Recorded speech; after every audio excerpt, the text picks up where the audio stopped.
Rádio A Entrevista é um oferecimento de Oeste Pneus, Digital System Películas, Brancar Motos e Yamaha, Bevank Contabilidade, o CEF, Central Tintas, Anamar Calçados, Intersul Estofados, Box Informática e Segurança, Colchões Ortobon, Agile Administradora de Obras, Nedel Telecom e Comercial Cordilheira.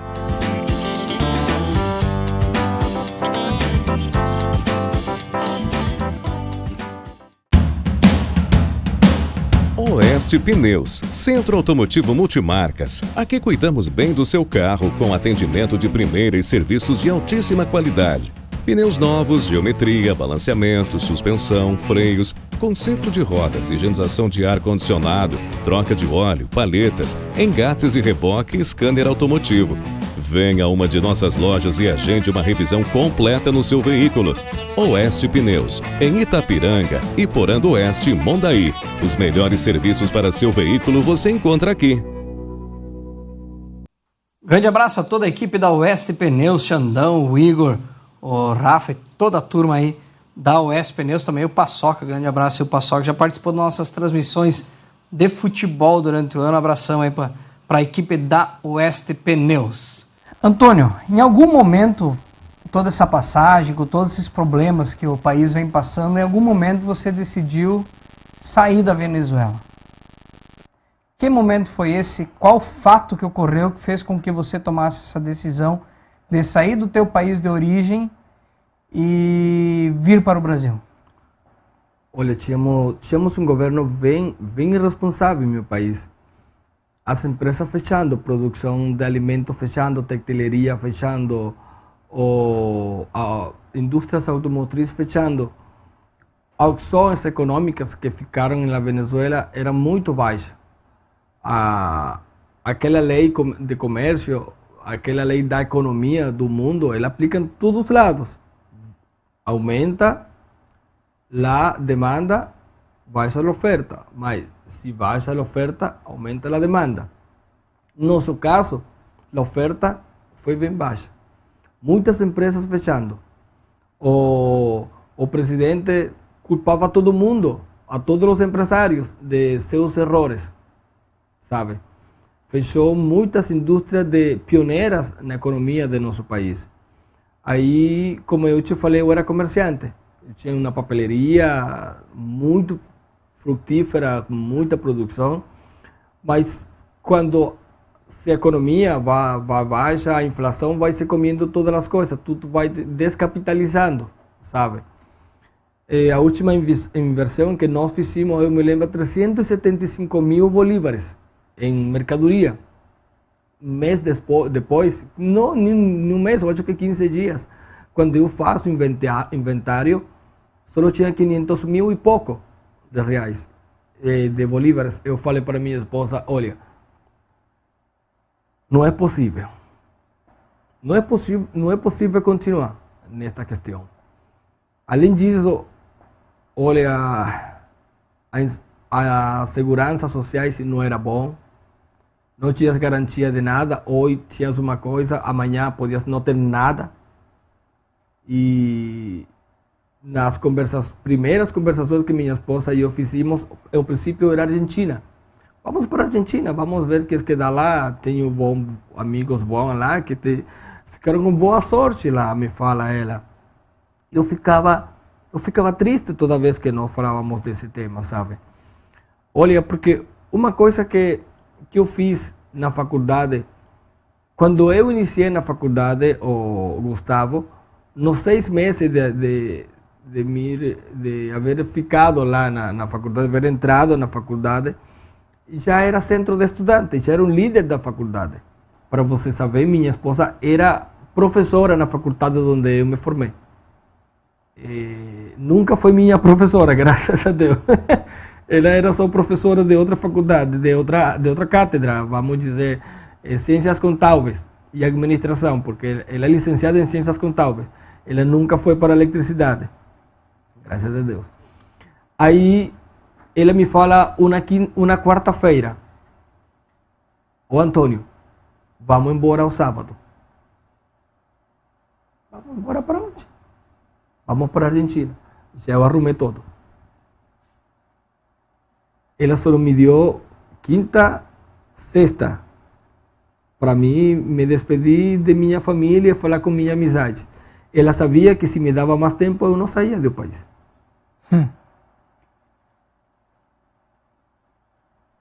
Pois bom, fui, falei com minha família, falei com minha mãe, meus irmãos. Nunca vi a meu irmão mais velho chorar como eu vi chorar essa vez. Saímos, vamos nos organizar.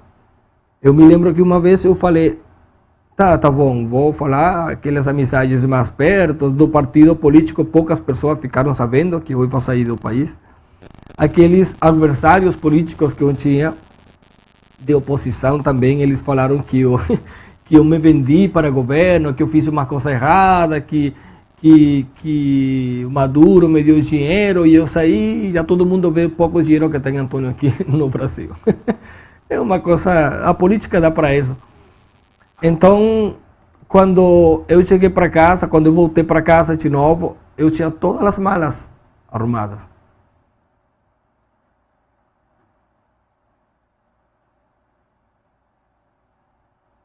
Uma das coisas mais tristes que eu vi em minha vida.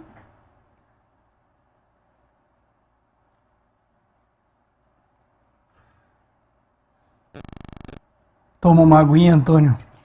E Eu me lembro, Gustavo, que eu desarrumei todas as malas.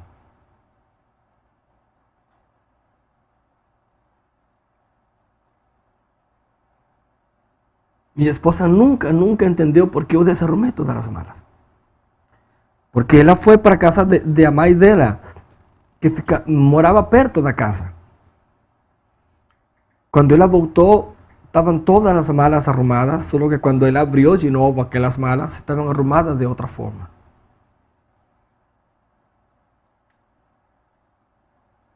Dentro de cada bolso, de cada calça,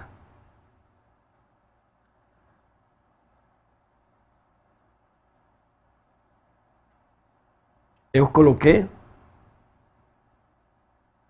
cada sono, cada meta,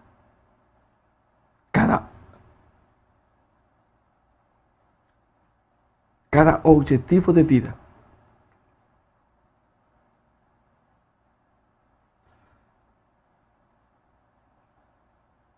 E no bolso externo do país, de a mala, coloquei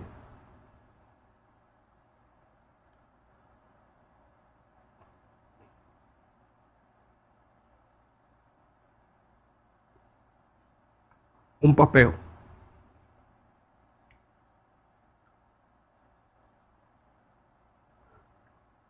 Nesse papel coloquei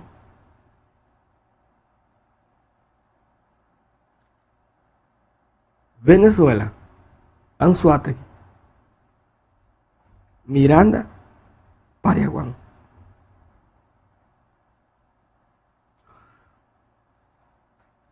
E eu falei, esta é minha escada para sair do país.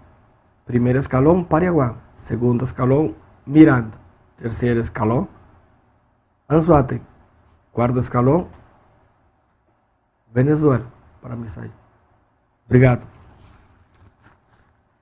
Esse escalão, essa escada eu não vou esquecer minha vida.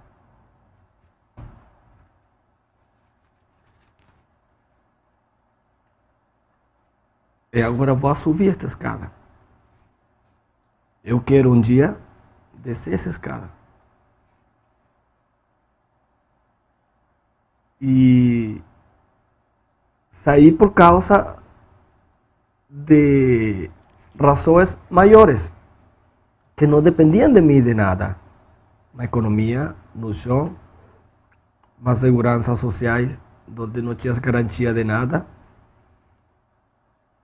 um país sem oportunidades para minhas filhas, um país sem oportunidades para mim construir futuro para elas. E a gente saiu. Para onde?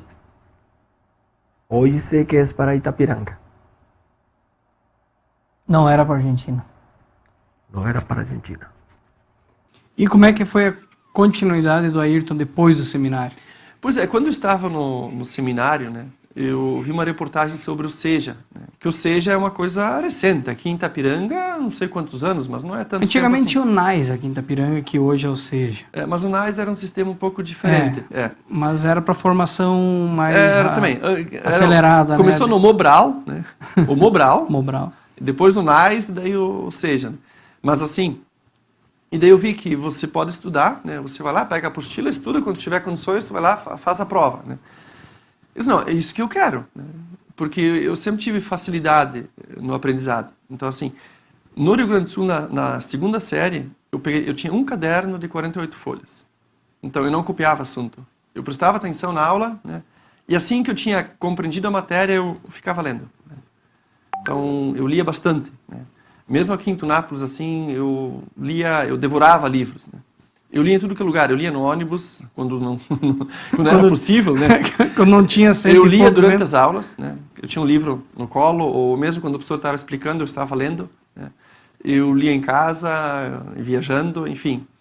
E daí, acho que isso é muito importante, essa leitura. Né? Mas assim, na segunda série eu peguei um caderno de 48 folhas e não enchi ele. Né? E não copiava a matéria, só fazia as provas. Mas estava ali presente. Né? Então eu achava isso sei lá, eu podia aproveitar melhor esse tempo. E não, eu vou fazer o SEJA, mas na época não tinha SEJA aqui. E essa reportagem era de Jacarezinho, em São Paulo. Daí eu voltei para casa e disse, pai, eu não vou na aula esse ano, eu vou trabalhar, né? E daí eu vou fazer, em um mês, o máximo 40 dias, eu vou fazer a terceira série. Meu pai diz, pensa bem, né? Meu pai era professor, né? Acostumado àquele sistema de ensino, né? E diz, não, mas eu acho que em 40 dias eu faço a terceira série. Tá, e tu tem dinheiro para ir? Diz, eu arrumo dinheiro. Né? Eu vou ter tempo, eu vou em setembro, eu vou ir para lá. Né? Ok. Peguei e fui. Né? Tá, mas onde é que eu vou arrumar dinheiro? Daí eu gostava de fazer uns negócios de vez em quando. Vender canivete. Eu tinha coelhos na época, né? Eu já tinha vendido, né, filhotes, né? Antes deles nascerem, e quando nasceu morto, né? E uns dias depois os cachorros mataram a fêmea, né? Então, eu gostava de empreender, de negociar. E daí eu disse, quer saber de uma coisa? Eu vou vender mudas de frutíferas. Tá, ok. Né? Daí o pai me levou em Sé de Capela, que tinha um viveiro, né? E disse, mas eu quero opções, né? E me levou nos Kremer. Né? Ele tinha que levar porque não tinha carteira. E daí acabei, assim, gostando do trabalho na época do seu Bernardo Kremer, né? O Paulo, o César, o Gilberto, acho que tem mais um, se não me engano, isso fazem anos, né? Mas assim, até hoje eu converso com eles, tenho amizade com eles, e daí eu comecei a trabalhar com eles. O que eu fiz? Uma bicicleta sem marcha, né? Aquela Monarch, barra circular. Daí eu comecei, primeiro eu passei em São Pedro com um bloco de pedido, e daí eu fui lá e fiz fotos, né? Das palmeiras, de alguns tipos de flores, essas mais ornamentais, né? Eu fiz fotos com filme, né? Fui revelar as fotos, né? E fiz um álbumzinho e levava. Diz, isso aqui é a palmeira, isso aqui é o cipreste, esse é o modelo, esse aqui é essa flor. E tinha um bloco de pedidos e ia fazendo os pedidos. Então eu comecei a trabalhar início do ano, né? Em janeiro eu comecei a passar com a bicicleta de casa em casa. Daí eu fiz São Pedro, São Sebastião, Maria Gorete, Pitangueira, Bonita, Raigão, Sete Tombos, Conceição, Escondida, Coqueiro, eu fui indo, Santo Antônio. Tudo de bicicleta? Tudo de bicicleta, Fátima, São José, Beato Roque, Ervalzinho, Cristo Rei, né? Tudo de bicicleta. E, assim, e depois o Kremer passava a entregar? Não, o Kremer não, daí o meu negócio com eles, se eles entregassem, eu ganhava menos, né? E eu tinha que ganhar muito dinheiro para poder ir para São Paulo fazer a minha terceira série. E daí eu contratava, né? Então, o Furtado, né? Ele tinha uma 608, contratava ele, né? Ia lá, pegava as mudas e distribuía. Contratei o Franzen, né? Luiz? Não, o irmão dele. Ah, o tá, Batata, é o apelido dele, né? Pra cá da outro dia nós ainda conversamos. Ele dizia, vem me contratar com madrugada, diz, ó, tu me faz um desconto, né? Na época eu fui teu freteiro, né? Não, mas eu te paguei bem na época, então agora tu me paga, pronto, né? Então assim, foi bem puxado, né? E eu lembro assim que uma dessas promissórias, né? Que daí assim, às vezes eu entregava as mudinhas e o cara não tinha dinheiro, né? Eu fazia promissória, né? Não tinha como levar as mudas de volta, né? E claro, sempre tinha algumas mudas a mais para vender e tal. Uma dessas pessoas em 2 saltinhos, né? Ele não me pagou, né, a promissória. Eu liguei várias vezes para ele, não era muito, se não me engano era R$ 27,95. Né? E daí depois que eu abri o escritório, advogado aqui em Itapiranga, já isso foi em 2005, eu tinha aquela promissória lá, disse, não vou jogar fora. Né? 10 anos a promissória estava prescrita. Né? Liguei para ele e disse, meu amigo, né, que eu, Ayrton, sou advogado e tem essa promissória que o senhor me deve. Não, eu vou vir, semana que vem eu vim te pagar. Né? E veio. Assim, demorou 10 anos para eu receber. A última que eu recebi foi ali, né? A única promissória que estava para trás. Estava para trás. Né? Então, assim, foi um tempo puxado. Esse de bicicleta, tipo, judiava, né? Então, assim, esse rosto vermelho queimado de sol, na época já tinha também, né? E daí, Maria Goretti, tinha vários primos morando lá, né? A minha bicicleta judia, né? Sem marcha. Daí ele me emprestou uma de marcha, né? Se não me engano, foi um Verno que me emprestou. Eu sei que eu emprestei de alguém lá dos primos. E daí, indo de Maria Goretti para Guabiroba, né, que desce para passar a ponte, só tinha o freio de mão, né? Esse freio começou a esquentar e aquela bicicleta ia embalar, né? Eu conhecia que a estrada desce, vai e a ponte. Diz, eu acho que lá embaixo não vou conseguir fazer a curva, né? Peguei no meio da reta lá, foi pro barranco, não tinha condições. Então, me ralei tudo, né? Empurrei ele de volta, passamos o mercúrio, né? Aquele que ardia? Né? Aquele ardia, tá louco? Aquele que ardia. Deixar a casca dura, né? E peguei a minha Monark de volta e vou com a Monark de novo, que é melhor. Freio de pé. Freio de pé, freio de pé. Freio de pé funcionava bem. Então eu passei todas as comunidadezinhas aí no interior para juntar o dinheiro, né? E foi. E depois, Milton, com essa trajetória de 3 mandatos como vereador, chegou a eleição de 2004.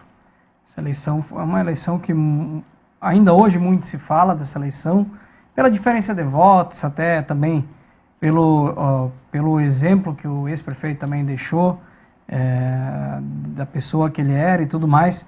Mas como é que foi essa definição em 2004 para o Nivaldo Reis ser candidato a prefeito em Itapiranga pelo Partido dos Trabalhadores, e também como é que se definiu o Milton Simo sendo vice, sendo chapa pura do PT. Como é que foi essa caminhada para chegar e definir, a dupla é Vuni e Milton? Olha, Gustavo, eu acho que essa foi uma eleição diferenciada de todas que eu participei até hoje. Porque o cenário era muito diferente e por ser chapa pura, que você falou muito bem, chapa pura do PT, mas antes de entrar na eleição, tenho que explicar um pouquinho para os internautas o que veio antes da eleição. Na Câmara de Vereadores, a gente tinha uma relação muito boa com o Partido Progressista, o PP. PT, PDT e o PP. Aldo ainda estava afiliado no MDB.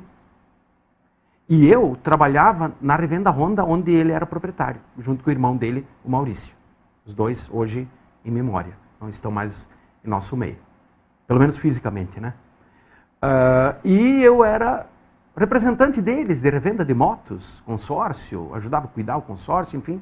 Tinha uma relação muito boa com o Vuni, com o Maurício. E eu sempre dizia para o Vuni, vem para a política, vamos. Todo dia encontrava ele, cada 2 dias, 3 dias. Vuni, vamos se filiar. Eu acho que de tanto eu falar com o Vuni, vamos se filiar, vamos. Um dia ele chegou para mim e disse assim, tu me para de me encher o saco. Bem assim ele falou para mim. Tu pega, vai ali no escritório do Eugênio Reis, que é o meu contador, pega aqueles meus documentos, me inscreve de uma vez por todas no teu partido.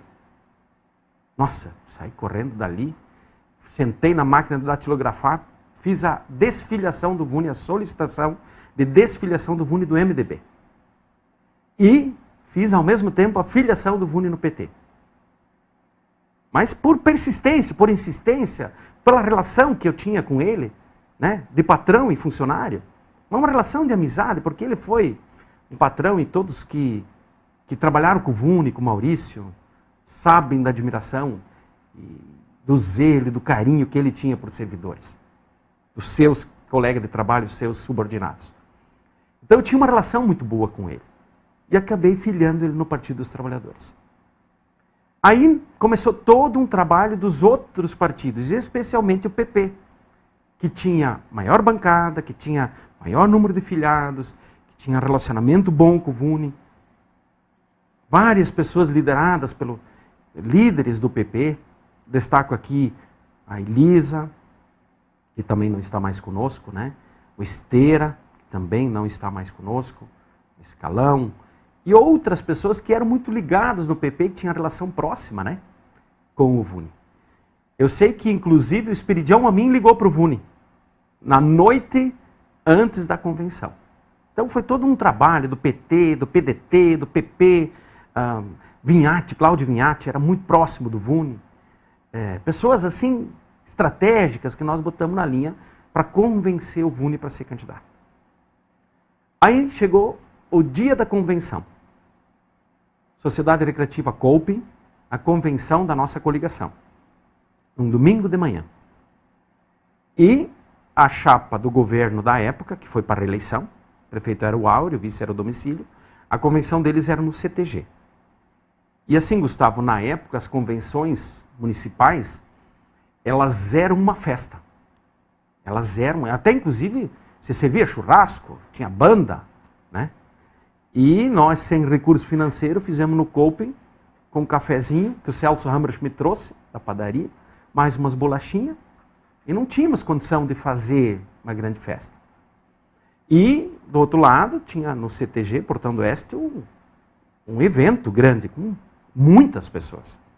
Afinal, o governo era do MDB e o candidato iria para a reeleição, que foi um processo natural, o Áureo foi candidato naturalmente, né, pelo seu partido, e o Domicílio naturalmente foi candidato a vice. E aqui, então, a nossa convenção. Iniciou às 9 horas da manhã, 9 horas, 10 horas, o Vuni não tinha aparecido. E a convenção terminava aí, não sei se tinha hora para terminar, mas acho que era 11 e pouco. Faltando, tipo assim, meia hora para terminar a convenção, daqui a pouco o Vuni aparece. E nós, todo mundo aflito, mas o Vuni vem? Será que vai ser candidato? Como é que vai ficar? Nossa, e se ele não for, como é que a gente faz?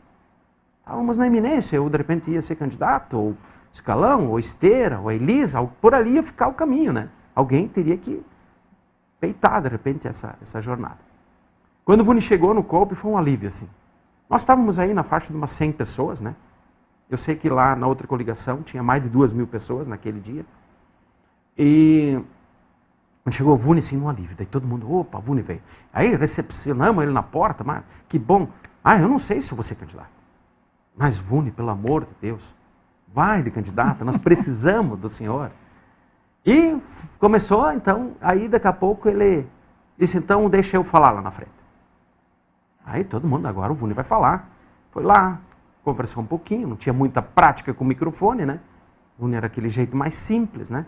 Mais cativador, uma pessoa do bem, uma pessoa inteligente.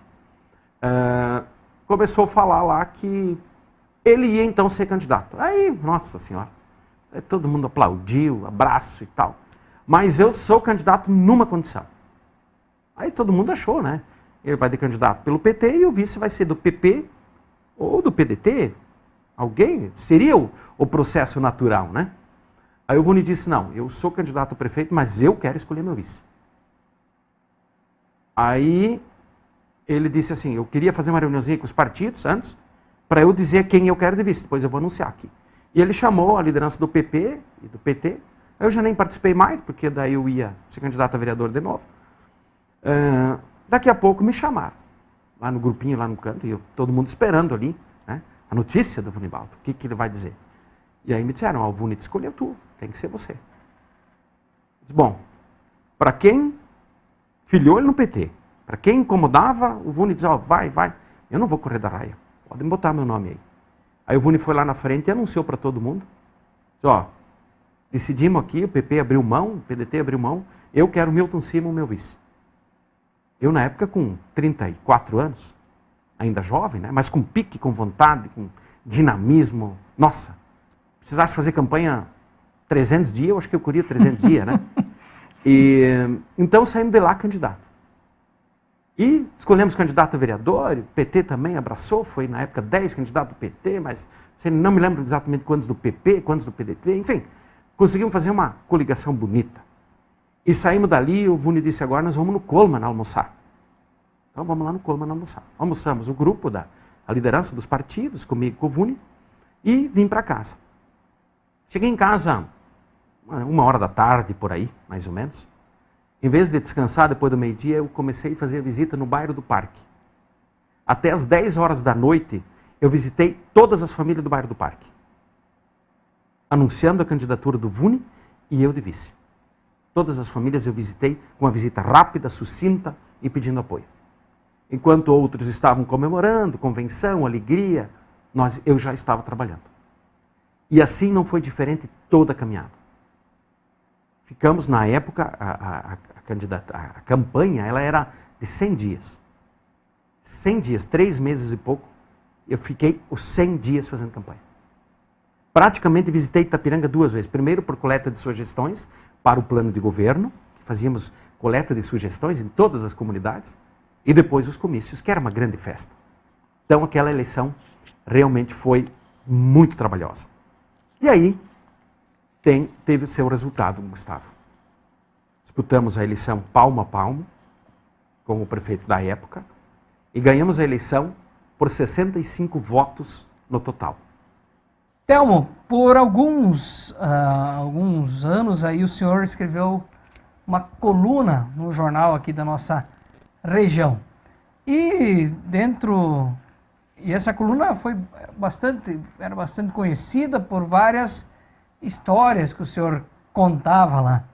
Essas histórias, elas eram verídicas, elas eram uma criação vamos dizer assim, do escritor Telmo?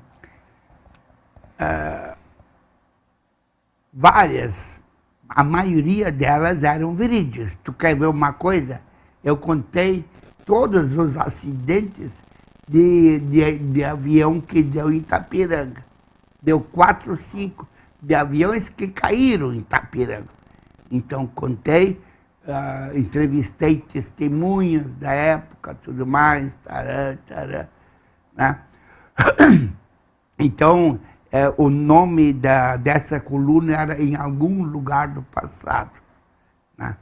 Então tinha várias histórias assim, tinha assuntos religiosos, mas o que mais fez sucesso de todas elas foi uma série que eu fiz a respeito de um submarino que veio atracar numa época de enchente. Ele veio do Uruguai acima e parou perto, atrás do depo da Toalha Imigrantes. Por lá ele parou, mas submerso. Ninguém via. O pessoal só via os personagens, né, que saíram de lá, né, e aí vinham para a cidade, né, e eles meio que achavam que estavam na Alemanha, né, porque todo mundo só falava alemão aqui. E esse submarino, ele partiu de onde, Telmo? Ele veio lá, ele partiu lá entre a Argentina e o Uruguai. Do Rio da Prata. Do Rio da Prata. Bem isso, quando eles foram perseguidos, né, os submarinos alemães, eles tudo entraram lá no Rio da Prata, porque lá era um terreno neutro, né? E aí um deles subiu, né? Mas isso já era ficção, né? Mas quem lia parecia verdadeiro, né? Então essa história do submarino, ela até hoje um amigo meu me falou, tem que perguntar da história do submarino. Então, pela história, ele parou aqui nas corredeiras do Rio Uruguai Isso, parou lá. e os personagens visitavam, Eles visitavam, né? andavam pela cidade. Andavam pela cidade. Aí eles iam lá no antigo 7 de setembro, que já existia na época, né? E tomavam cerveja. E tinha a mesma marca da cerveja da Alemanha, tinha aqui em Itapiranga, né? E eles falavam meio atrapalhado. E o pessoal desconfiava deles, mas não sabia nada, né? Como é que era, se era o mesmo, né? Então, assim, 4 reportagens, né? Foi indo. Isso fez tanto sucesso que da Alemanha me mandaram carta que eles queriam saber mais detalhes, né? Porque eu não contava tudo, né? Porque o Força do Oeste chega lá na Alemanha, né? Então, de lá, eles queriam saber mais coisas. Né? Mas eu, né? Muitos acreditando que realmente pudesse ter acontecido este fato. Exato, né? Então, eu até já pensei em escrever A Volta do Submarino. Mas é que escrever artigo de jornal dá muito serviço. Tu tem que fazer, tem que corrigir, aí depois tu tem que bater, tu tem que entregar ele já escrito em pendrive para o jornal. O jornal não quer saber, né, de fazer se quebrar. Né? Roberto, dentro desses 50 anos de contabilidade e tudo mais, o que mais, não digo que mais te marcou, mas quais as principais diferenças? Lógico, temos tecnologia hoje que acelera as coisas, mas como é que era fazer um balancete na época? Hoje tu dá um comando lá, em poucos segundos está na mão. Como é que era trabalhar contabilidade há 50 anos atrás? Bom, ela era manual, a maior parte é manual. Com máquinas manuais, você fazia batia o diário, né? Com todas as parafernálias que eram exigidas, né? Com as máquinas, normalmente, que dessomaram, eram aquelas com alavanca, manual, né? Depois já surgiram algumas elétricas, que quando você colocava um valor lá dentro para calcular uma soma, não, mas um dividido ou então a multiplicação, aí você colocava os números, apertava os botões necessários e deixava ela trabalhar no clique dela, né? Até que ela terminava, daí você colhia os dados que você queria. Era assim. Depois, com o tempo, as máquinas foram aperfeiçoando, mas o trabalho de contabilidade era manual. Para fazer um balancete, apresentar um balancete a uma empresa, levava-se um dia inteiro, às vezes, até que reunia todos os números necessários que faziam parte da contabilidade e fazer parte desse balancete. Por quê? Porque como era tudo manual, primeiro você transcrevia tudo isso em folhas de caixa. E fazia o balanço, mas o balanço tem que fechar, não há débito sem crédito na contabilidade. Nunca pode o crédito ser maior do que o débito e vice-versa. E aí dava diferenças de centavos. O que tinha que fazer? Tinha que ir em busca do conserto, do acerto, onde que estava o erro. E quando se estava cansado, não se encontrava mais o erro. Então a mente cansava tanto que você tinha que deixar para outro dia. Outro dia de manhã, bem cedo, você chegava e já encontrava o erro que tinha cometido. Mas era puxado, era difícil. Nós trabalhávamos praticamente todas as noites, trabalhávamos sábado de manhã, sábado de tarde, domingo de manhã. Sempre tinha alguma coisa para rever, para fazer, que foi deixado para trás por falta de tempo. Era um trabalho intenso, era muito trabalho, realmente. E hoje, né, Roberto, você alimentando os sistemas adequadamente com os dados, ele Tudo te dá bem, a resposta. mas continua o trabalho igual. Mais difícil do que naquela época. Muito complicado. A contabilidade em si, não.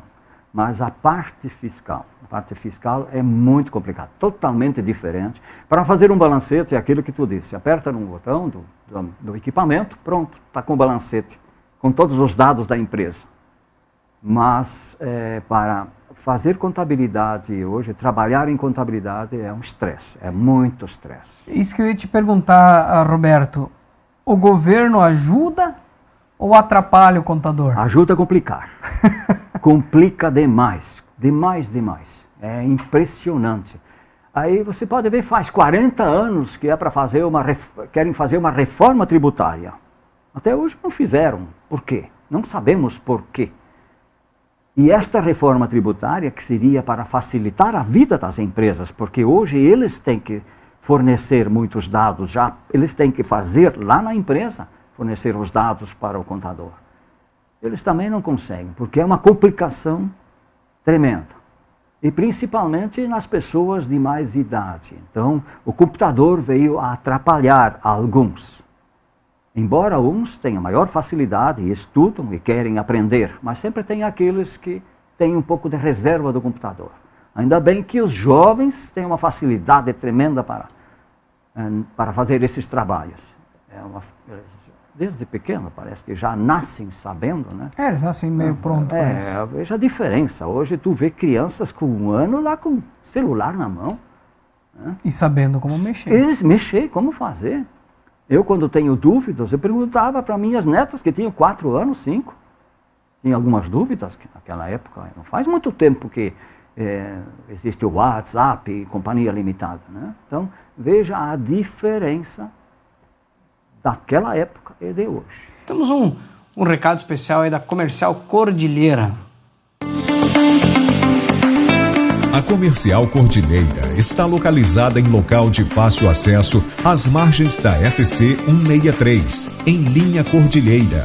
Um comércio completo para atender às principais necessidades da comunidade regional.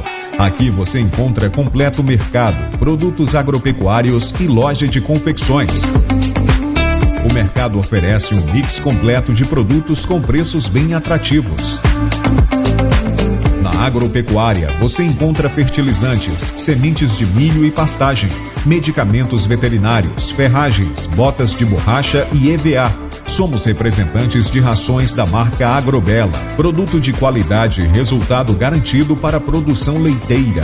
Muita variedade, qualidade e com os melhores preços da região, você encontra no Comercial Cordilheira, a loja que veste toda a família.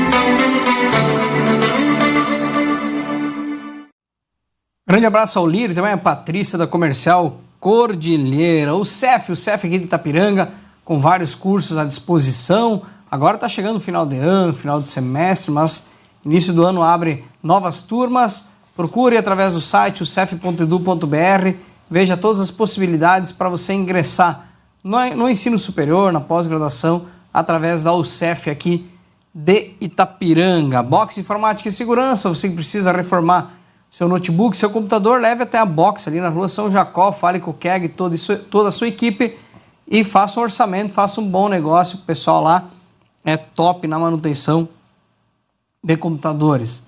Você que nos acompanha em casa, através da internet, é através da Nedel Telecom. A Nedel Telecom, empresa aqui de Itapiranga, que fornece internet de fibra para Itapiranga e para toda a região, em São João do Oeste também. Internet da Nedel, qualidade e vários tipos de pacotes, várias configurações de internet para você poder escolher o que mais se adapta ao seu uso da internet. Então, abraço aí para o Henrique Nedel e toda a turma da Nedel Telecom. Em Central Tintas, na Avenida Uruguai, mais de 4.000 cores à disposição de você para colorir sua casa, sua empresa, deixar a cidade ainda mais bonita com cores da Central Tintas aqui em Itapiranga. E a Francar também tem um recado para vocês. Francar Motos e Yamaha, para Itapiranga e região. Venha fazer um test drive em nossas motos. Completa linha de acessórios para motocicleta. Oficina autorizada Yamaha e multimarcas. Muitas opções em motocicletas novas. Linha de financiamento e consórcio nacional Yamaha. Venda de veículos novos e seminovos. Venha você também fazer um ótimo negócio em Itapiranga, São João do Oeste e Iporã do Oeste.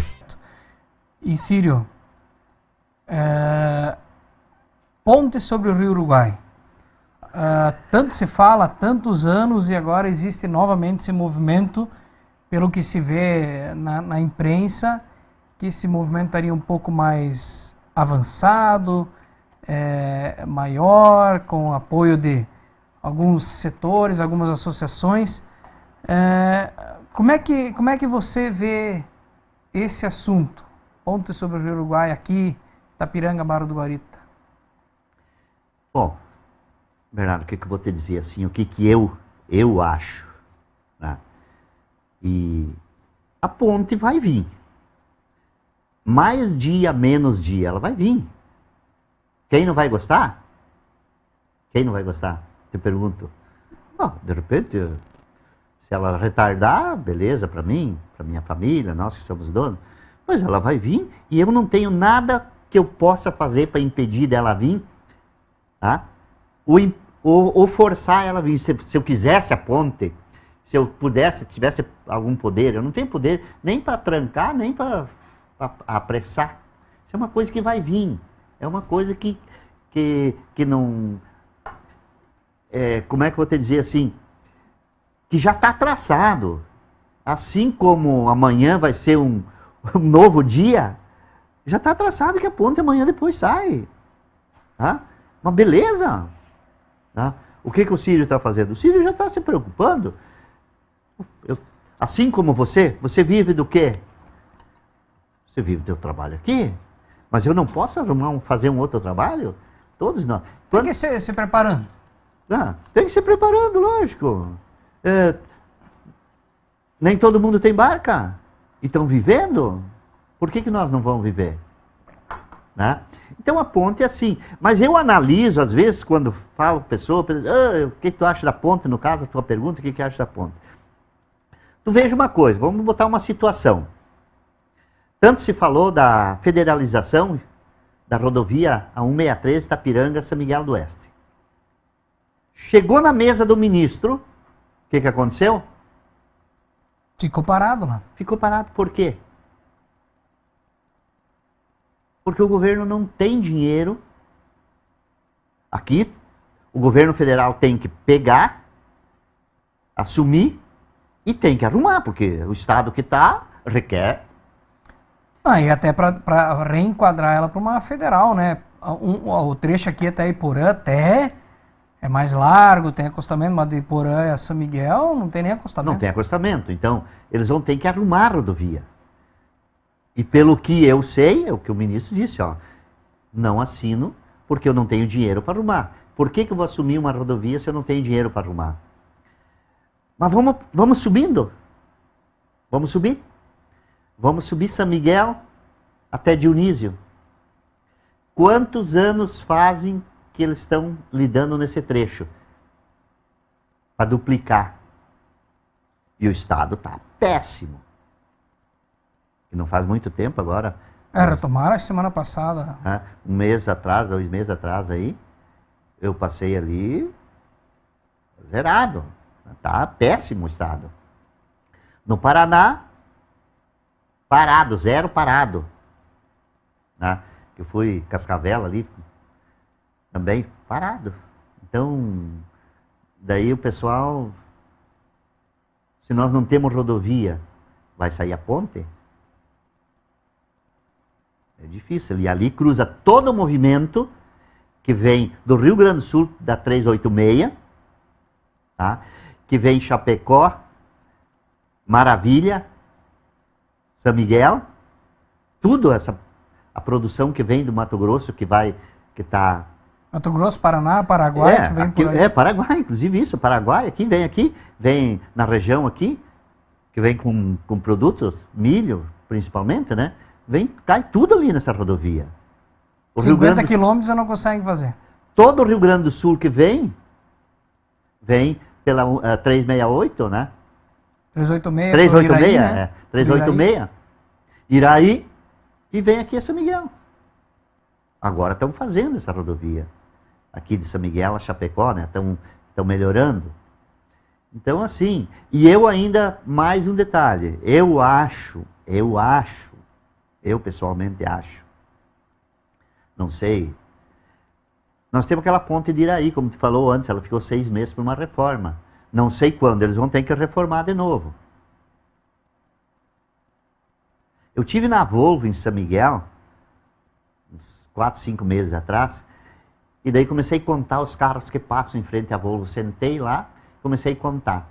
Fiz um cálculo assim, de em torno de 10 mil veículos que passam ali. Tu faria ponte. Se você fosse o presidente para dizer, ó, a ponte vai sair aqui ou vai sair ali, aonde estaria a ponte? Fica a pergunta pro ar. Hã? Não, nós temos que ser. Eu estou falando assim, um pouquinho de realismo, né? Não estou falando nada né? Eu acho que. Então, esse é o grande detalhe. Porque essas pontes também foram projetadas para passar em cima uma carga de 27 toneladas, 30 toneladas. Hoje está passando 50 de peso, mais o caminhão. Então, tu vê, vai aguentar o quê?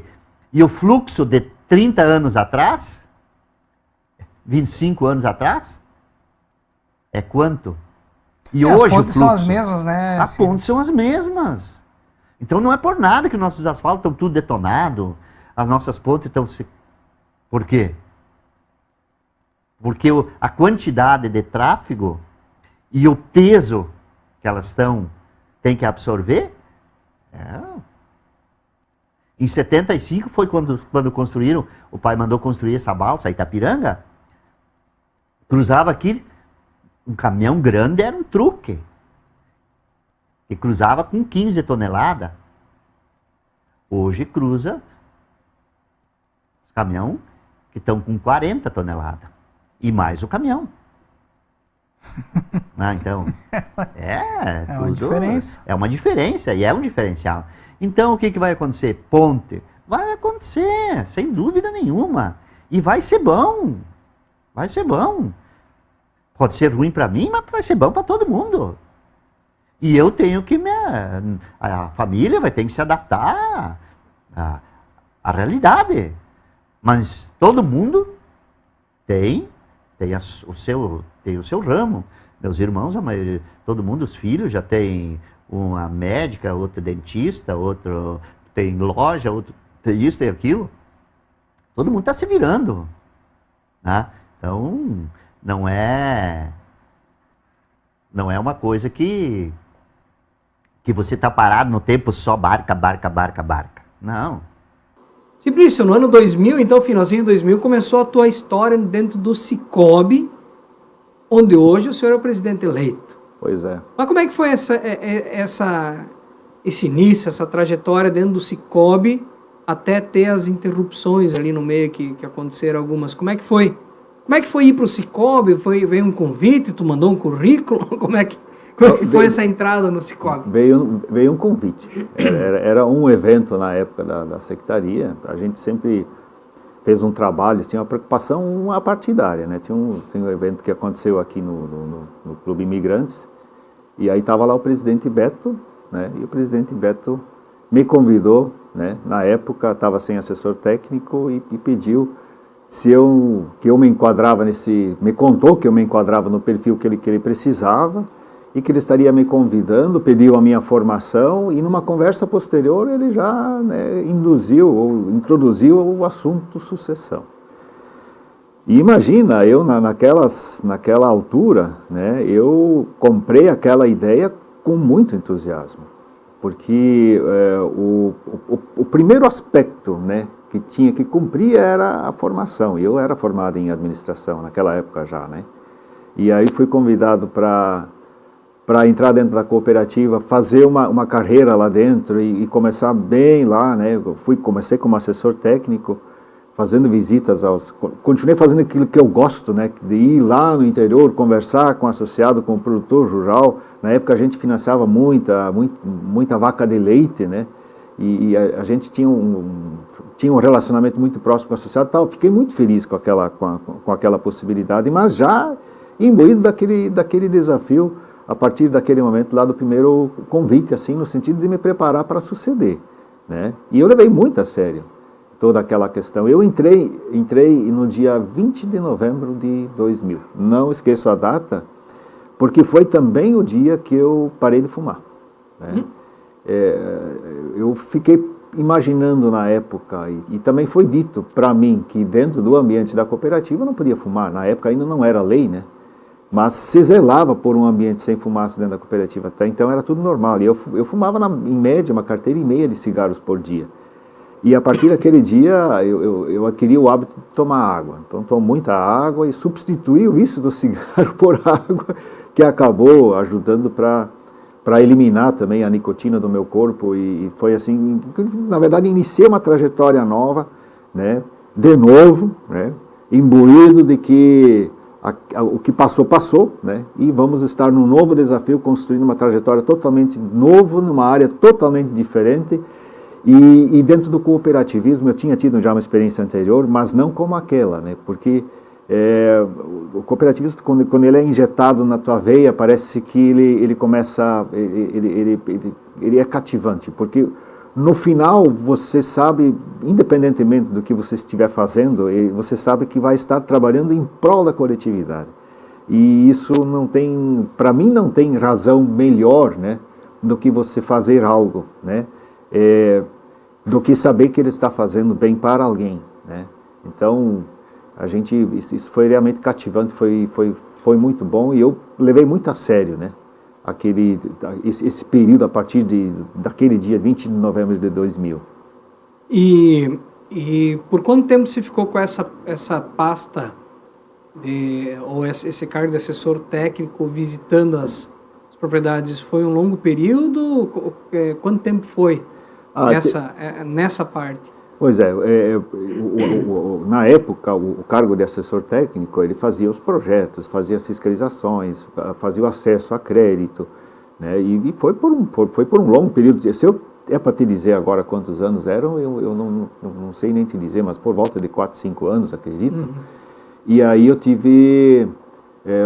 já se instalou na época, né, aqui em Itapiranga tinha se instalado a FAI, e aí começou um curso de pós-graduação em gestão estratégica.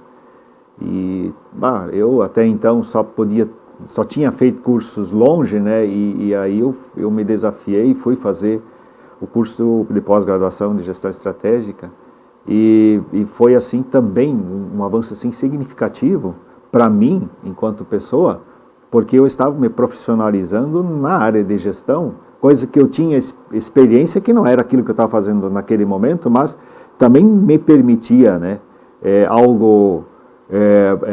agregar valor dentro daquele propósito que eu tinha, que era de me tornar sucessor da cooperativa.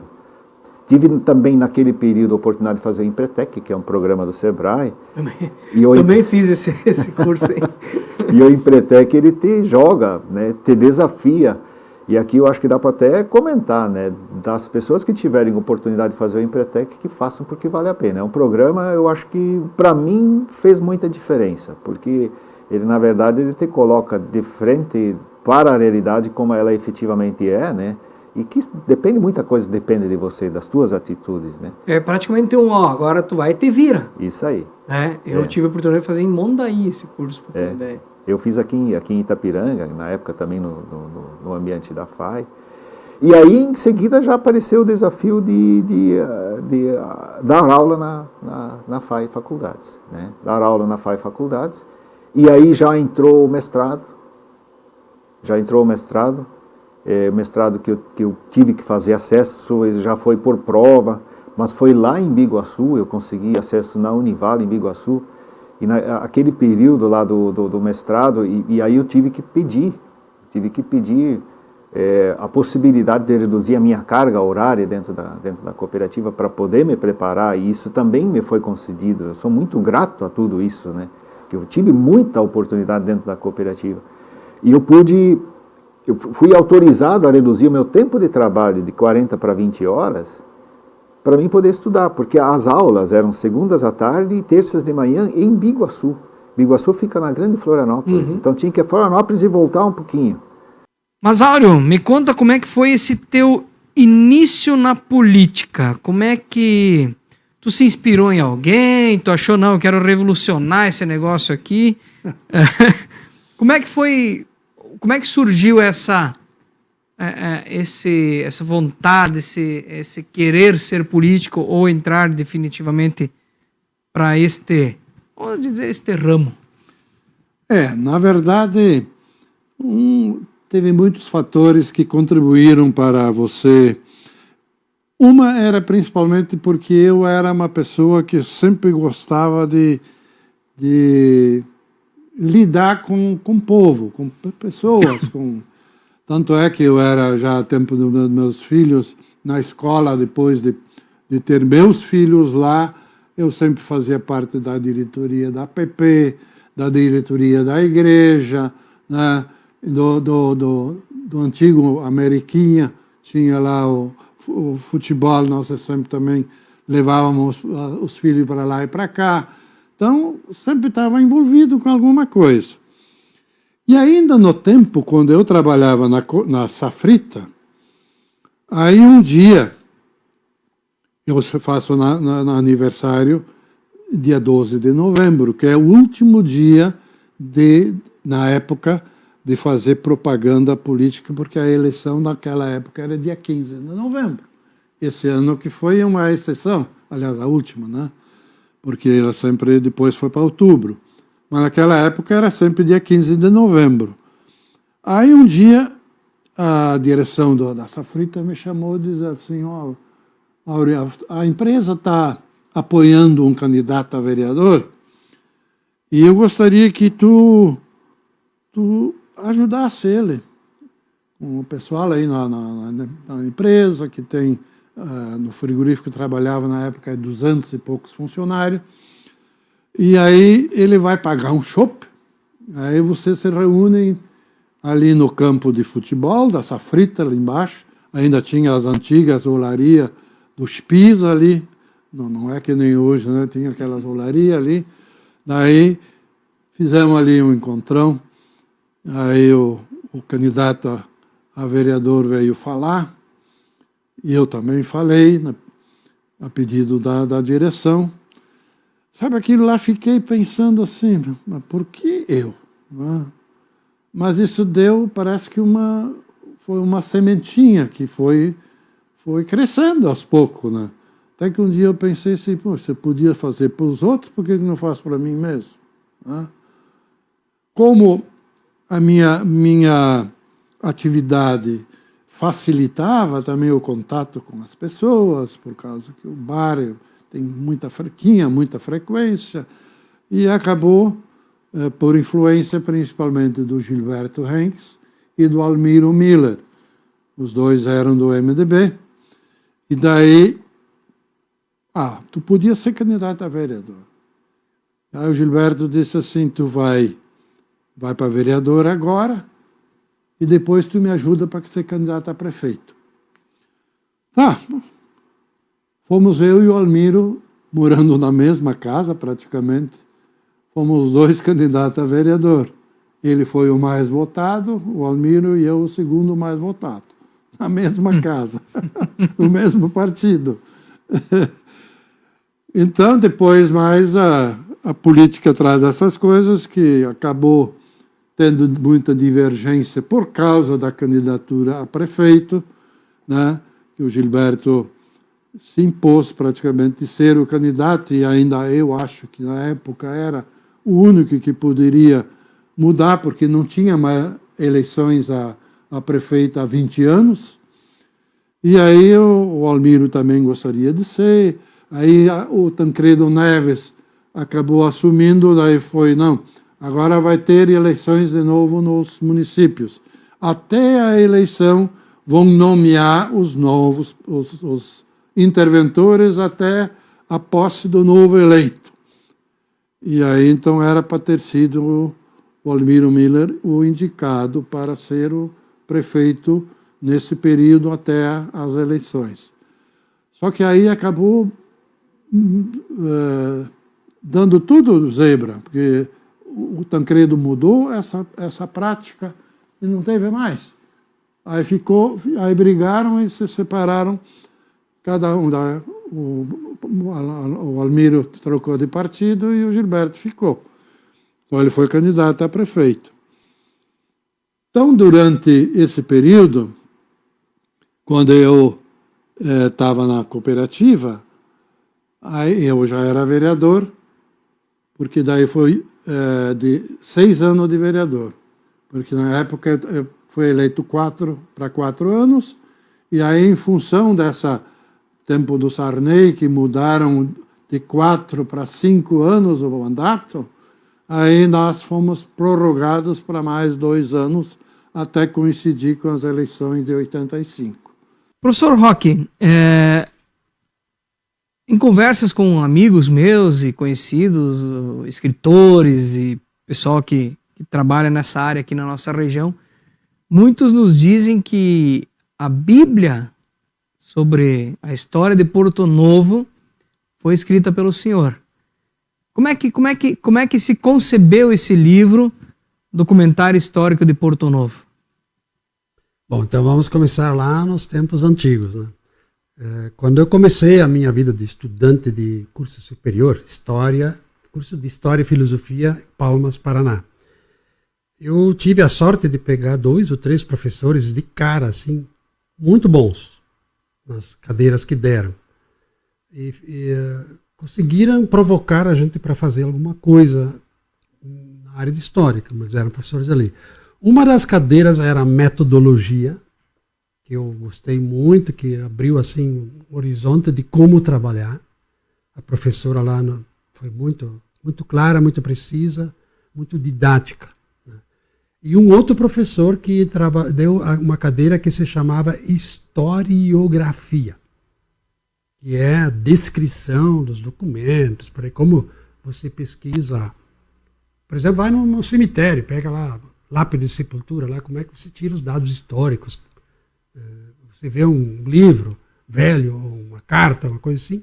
Enfim, são documentos para você tirar a história dali. Aquilo deu uma inspiração muito grande. O que aquele professor fez? E a professora também, eles trabalham meio juntos.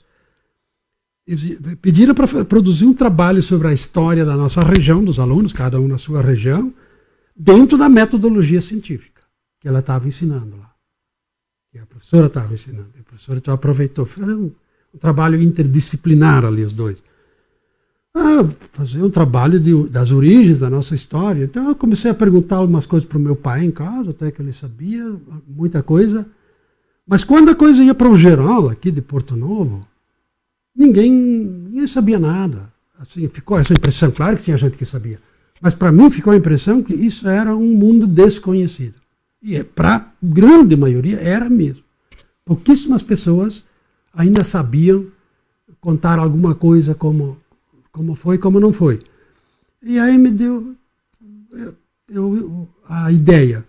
Bom, se ninguém fez ainda esse trabalho, por que eu não? Já que eu estou fazendo o curso, quem sabe eu coloco isso como projeto. Eu sentei e comecei a rabiscar um índice. O que eu poderia, quais as áreas que eu poderia explorar. E levei isso para a faculdade, mostrei para o professor lá, ele deu uma ajuda, uma força, e saí de lá com um projeto para fazer esse trabalho. Eu comecei a fazer de imediato, logo. Aí eu percorri, claro que eu tinha que começar, para mim era começar do zero. Sabe o que é zero? Naquele tempo. Então, o livro surgiu dali. Depois eu virei professor. Isso foi em 77. 78, 79. 77 já começou. Eu comecei a faculdade em fevereiro de 77. Então, ali, nesse meio ano ali, no primeiro semestre, já veio esse projeto. Aí eu fui trabalhando nele, mas aí eu comecei a ser convidado para ser professor aí no meio, e aí fui aumentando a carga horária. Quando eu vi, eu estava dando aula em Cristo Rei de dia, eu estava dando aula de noite no 2º grau em Iporã, na Senec, e algumas noites por semana eu vinha até na FUNEI aqui, antiga FUNEI, para quem lembra, né? Muitas pessoas aqui da cidade foram meus alunos de matemática aqui na FUNEI. Então, embora que eu ainda não... Eu nem era formado em matemática, nada disso. Mas então eu dava aula de química, de física e matemática no ensino médio. E de literatura até um tempo também. E eu nem tinha curso superior disso. E daí, claro, que eu tinha que apurar esse meu estudo, né? Então o livro começou a ficar para trás. Mas eu tinha feito um eito disso. Bastante, pilhas de pesquisa. Tinha percorrido os 3 municípios aqui já, em grande parte já tinha passado em todas as comunidades, tudo feito a pé, de bicicleta, por aí foi. De ônibus quando dava, mas a maioria era a pé. Eu saía de casa, parava na casa do meu pai, eu saía de casa, às vezes, digamos lá no domingo, uma segunda-feira, e voltava outra semana seguinte. E só não anotar, escrever. Por exemplo, Linha Becker, que é a tua terra, fiquei uma semana inteira lá. Passei na casa dos teus pais, lá dos avós. Fiquei mais tempo na casa do Günther Prost, que depois, um tempo depois se acidentou, ele e o Pius morreram ali. Fiquei maior parte da casa dele. E ele me levava por aí para... Talvez tenha direcionado, não sei, mas ele me levava onde podia pesquisar. E a Linha Becker, as pessoas lá juntaram material depois, me mandaram isso vamos dizer, por correio quase, não foi por correio, mas enfim, me mandaram caixas de material, de livros. Até hoje tenho livros lá que vieram do Günther Prost, né? Que eu depois distribuí para outras pessoas para ler. Então foi assim um trabalho, houve muita reciprocidade. Normalmente, a maioria das vezes a gente foi muito bem acolhido mesmo, não tendo um projeto lá tão claro ainda. O que fez você decidir vir a Santa Catarina? Bom, em primeiro lugar, porque meu pai trabalhava em São Carlos, né? Certo.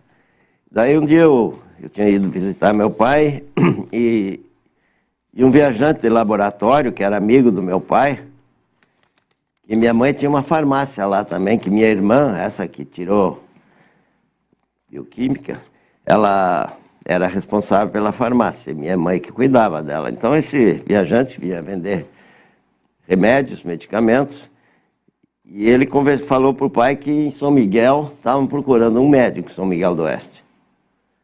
E meu pai então me avisou, e eu resolvi ir ali, né? Fui a São Miguel, com o Dr. Missen. Ele tinha um hospitalzinho de madeira lá. Ele tinha uma boa clientela. Eu acho que ele era um bom médico. Só que ele era meio relaxado, né? Ele fumava enquanto ele escutava uma criança, por exemplo, com estetoscópio, ele estava fumando. Quer dizer, coisas assim que me deixavam apavorado, né? E aí, os filhos dele também, tinha um filho dele que cuidava do caixa ali, ele tinha uma farmácia junto ali com o consultório. O dinheiro ia todo das consultas e do remédio, ia tudo para aquela gaveta ali. E tinham 2, esse filho e mais um funcionário que trabalhava na farmácia, pegavam o dinheiro ali, iam comprar cachaça e outras coisas, bebiam ali, né? Uma esculhambação. E o hospital também era de madeira, era ruim, não era bom. Mas naquela época a gente não era muito exigente. Aí eu me acertei com ele lá, ele ia botar um outro consultório, até me mostrou a sala onde ele ia botar o consultório e eu ia trabalhar aí com ele. E aí na volta, eu voltando de São Miguel para São Carlos, eu passei ali em Iporã, me lembrei, aí dizia Itapiranga, eu digo, o Adalberto está em Itapiranga, né? Que era meu colega de turma, Adalberto Lopes. E daí eu resolvi fazer uma visita. Perguntei ali se a estrada era boa, para um senhor ali que estava caminhando ali. Ele disse, sim, é boa e tal. Já aproveitou e pediu uma carona para ir até Cristo Rei, né? Tá, tudo bem, dei a carona. Certamente estava melhor do que está hoje. A estrada estava melhor que está hoje. A estrada de chão, mas estava melhor que hoje. Não tinha essa. Mas aí eu vinha aqui a Itapiranga, encontrei o Adalberto desesperado. Aí dizia, olha, vem para cá porque senão eu vou embora. Não vou mais ficar aqui. Ele tinha operado uma freira aí que deu uma hemorragia depois, e meio sem explicação, e ela faleceu. E aí ele ficou muito chateado, né? Ele era um bom médico, um ótimo médico. E aí eu pensei assim, bom, entre ir para São Miguel, aquela bagunça lá, e ficar aqui, que o hospital era bom e tal, eu resolvi ficar aqui. E mandei avisar lá em São Miguel que eu não ia mais. Eu tinha me comprometido lá, mas mandei dizer que eu não ia mais. Antes disso, também tinha um médico de Maravilha,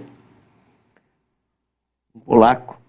Ele queria sair de lá e queria me vender o lugar dele. A casa, tinha que comprar a casa dele pelo dobro do preço do que eu valia. E aí ele me dava o lugar, cedia o lugar dele. E Maravilha era um ótimo lugar para muito trabalho, muito serviço. Meu pai me disse, então eu falei com meu pai, ele disse, não, eu te dou o dinheiro para tu comprar a casa. Mas aí ele ficou me enrolando, né? Eu voltei a Porto Alegre, fiquei por lá. Continuar fazendo a minha residência, telefonava de vez em quando. E ele dizia, ainda não sei, ainda não resolvi bem. E ele queria ir para Erechim, mas não... Aí me levou na conversa 3 meses. Aí eu disse para ele, vai tomar banho, não quero mais saber. Até disse um palavrão para ele. Não dá para falar, porque não dá para ao vivo botar o bip, né? Sim. Mas aí que eu comecei a procurar, então, em São Miguel e aqui. E aí resolvi vir para cá. Fui a Porto Alegre.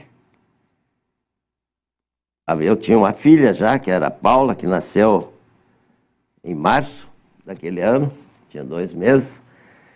E aí eu peguei a minha mulher, minha esposa e minha filha e viemos embora. Uma coisa que sempre me deixou muito curioso em relação à Barra do Guarita é a questão de indústrias, prefeito.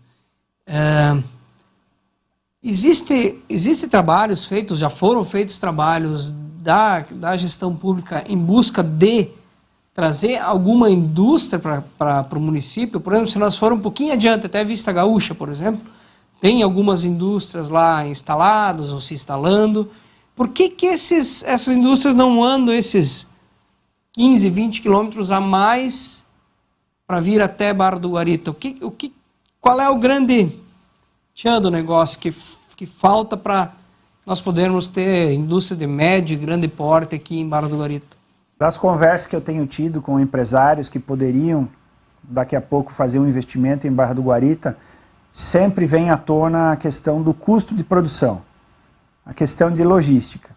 E eles entendem hoje, Gustavo, que estar aqui em Barra do Guarita, que é o final mesmo aqui para nós é o início do Rio Grande do Sul, mas do ponto de vista contábil para eles têm um custo maior, então eles entendem que essa dificuldade maior, esse gasto maior que eles teriam aqui é que impede hoje ainda de eles se instalarem em Barra do Guarita.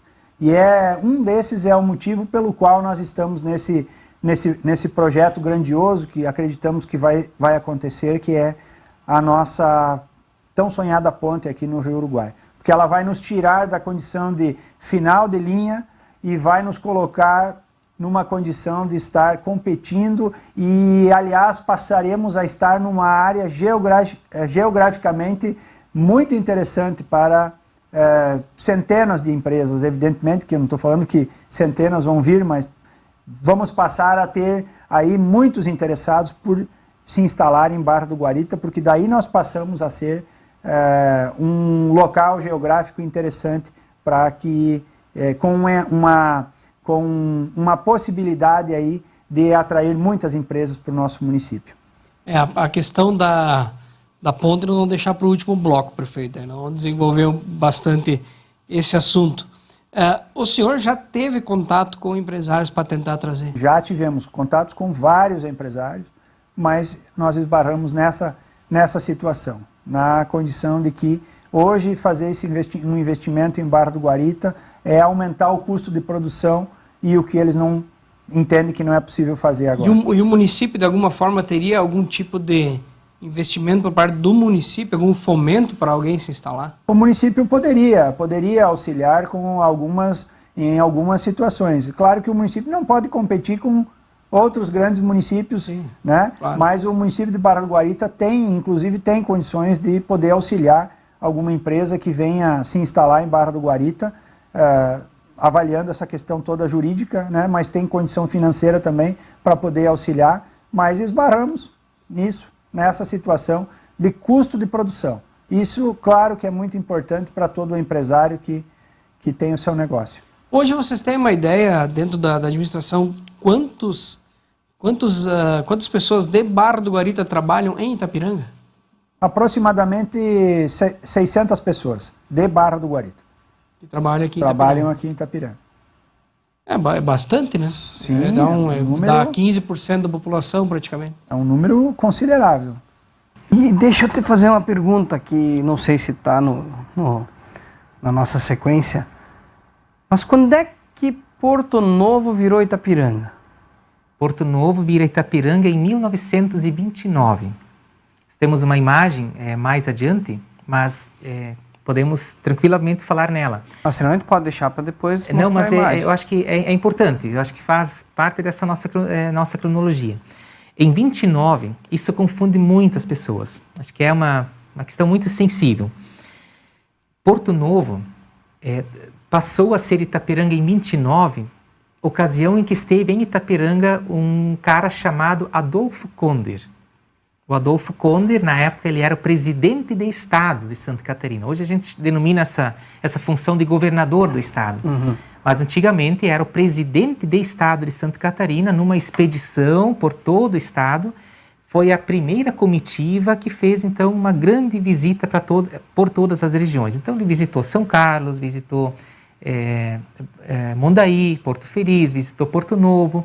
Depois ele subiu aqui, foi até Dionísio Cerqueira e lá a expedição retornou novamente para o litoral.